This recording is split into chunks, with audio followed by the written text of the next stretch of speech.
তো এই হালাল এবং হারাম দুই ধরনের রিজিক। কোন মানুষ যদি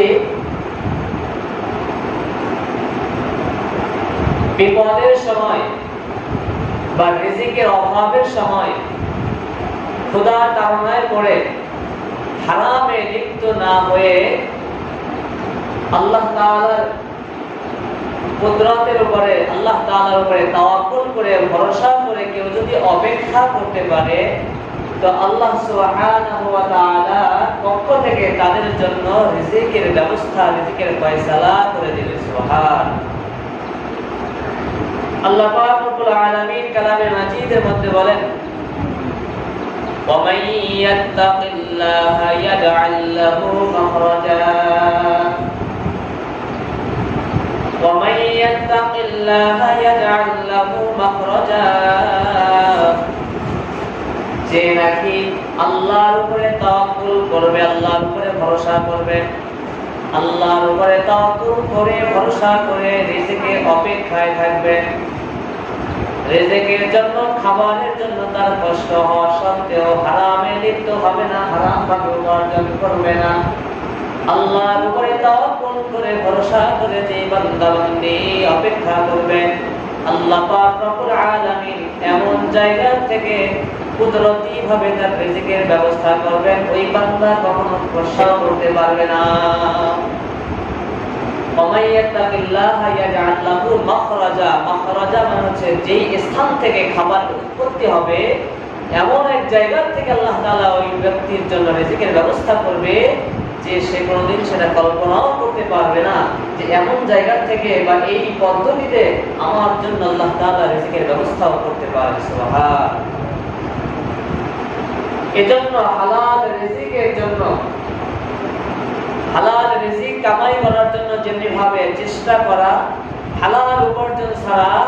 হারাম খাওয়া যাবে না, এজন্য মুজাহাদা করতে হবে। হালালের উপরে হারাম রিজিক খাওয়ার জন্য, হালাল উপার্জনের জন্য চেষ্টা অব্যাহত থাকতে হবে। যতক্ষণ পর্যন্ত হালাল ভাবে খাবারের ব্যবস্থা না হবে ততক্ষণ পর্যন্ত হারামে লিপ্ত হওয়া যাবে না। আল্লাহ তাআলা কালামে মাজিদের মধ্যে বলেন, والذين جاهدوا فينا لنهدينهم سبلنا وإن الله لمع المحسنين যারা নাকি সত্যের উপরে, হকের উপরে চলার জন্য চেষ্টা করে, মুজাহাদা করে, বিপদের সময়, কঠিন দুর্ভিক্ষের সময়ও হারাম সামনে ঘুরঘুর করতেছে, ক্ষুধা যন্ত্রণা পেটে, তারপরেও সে হারাম না খেয়ে হালাল রিজিকের যে অপেক্ষা যদি বান্দাবান্দি করতে পারে, যখন বান্দা চেষ্টা করবে হালাল উপার্জনের জন্য, পাচ্ছে না,